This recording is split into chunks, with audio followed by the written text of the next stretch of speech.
Hə, buyur, buyur. Deyirəm mən Cəbrayılov Rövşən, bu kənd sakiniyəm. 2 qardaş, bir əmioğlu. Elə kənd sakinidir.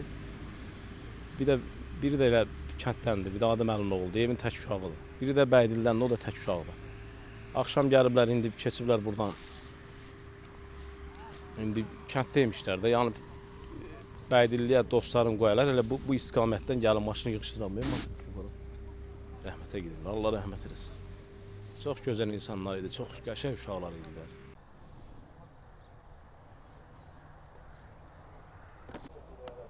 Siz normal durur, bir çəkik edəcək, daha çıxır. Çıx oradan da mənə qardaşım.